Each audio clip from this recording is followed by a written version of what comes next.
मेरे प्यारे सभी भक्तजनों को मेरी ओर से राधे राधे।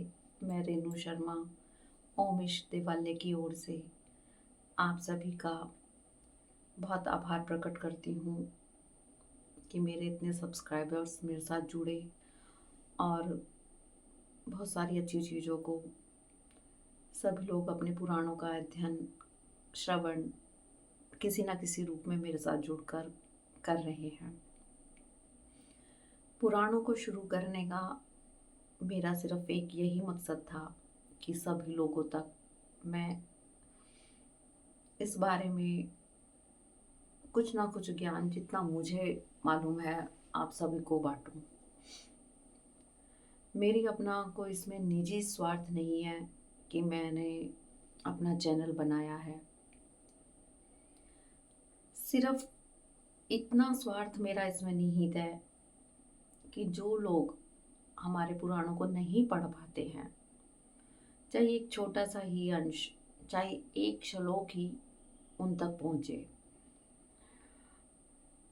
मतलब एक कोशिश होनी चाहिए सभी को कि वो अपने पुराणों को कम से कम खोल के देखें।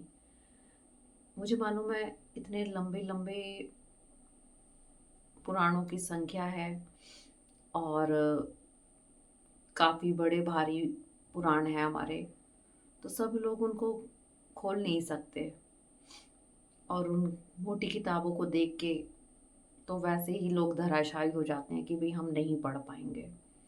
लेकिन हाँ, अगर यदि आप संकल्प करें, मन में से दृढ़ संकल्प कर लें कि हमें पढ़ना है, तो दुनिया की कोई ताकत ऐसी नहीं है जो आपको ये सब करने से रोक दे। क्योंकि मेरा निजी अनुभव ये कहता है कि भगवान उनकी सहायता करते हैं जो स्वयं अपनी सहायता करते हैं। क्योंकि यदि हम नहीं करेंगे तो आगे हम शायद एक कदम ना बढ़ा पाए। लेकिन हाँ, हम अपना मन बना लेंगे किसी चीज़ को करने का तो हम निश्चय ही कर पाएंगे। एक डिटर्मिनेशन पावर है, वो हर व्यक्ति की होनी चाहिए। और ये तो हमारी अपनी संस्कृति है जो हमें विरासत में मिली है और भारतवर्ष जैसे देश में हम पैदा हुए हैं। अदरवाइज बाहर के लोग अब हमारी संस्कृति को अपना रहे हैं और जो हम इंडियंस हैं उन पे ध्यान नहीं दे रहे हैं। लेकिन यदि हमें अपने देश को आगे बढ़ाना है तो हमें अपनी संस्कृति को भी विरासत के रूप में अपने बच्चों को भी देना पड़ेगा। हमारे पेरेंट्स ने तो हमें बहुत सारी चीज़ें ऐसी दी हैं जो हम एक दूसरे को शेयर कर सकते हैं, लेकिन हम अपने बच्चों को अब के बाद क्या देंगे? तो उन्हें कौन बताएगा कि ये हमारे पुराण हैं या वेद हैं? मुझे लगता है सबसे ज़्यादा तो घर में हम जो अपने बच्चों को शिक्षा देते हैं।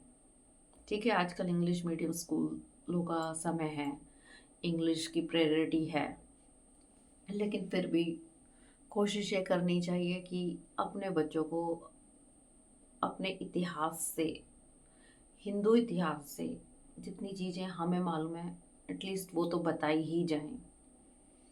जैसे पीढ़ी दर पीढ़ी एक चीज़ यहाँ से आगे बढ़ती है, उसी तरह आध्यात्मिक क्षेत्र में भी हमें बच्चों को इन सब चीज़ों से अवेयर कराना चाहिए। और इसका सीधा सीधा संबंध हमसे और आपसे ही है। और अगर समय रहते अब हमने अपने बच्चों को ज्ञान नहीं दिया तो वो भी वेस्टर्न कल्चर ही अपनाएंगे। जैसा कि आजकल पहनावे में, ओढ़ावे में, ठीक है, इन सब चीज़ों में बुराई नहीं है, लेकिन बच्चों को ये भी पता होना चाहिए कि भाई हमारी संस्कृति क्या कहती है। दूसरों की संस्कृति से अच्छी चीज़ें अपनाई जाएं, कोई इसमें बुराई नहीं है। लेकिन अपनी अच्छी संस्कृति को जिसको कि पूरा विश्व अपना रहा है, चाहिए कि हमारे बच्चे भी उन्हीं चीज़ों को फॉलो करें, है ना? ठीक है, मैं आज इतना ही कहना चाहूँगी।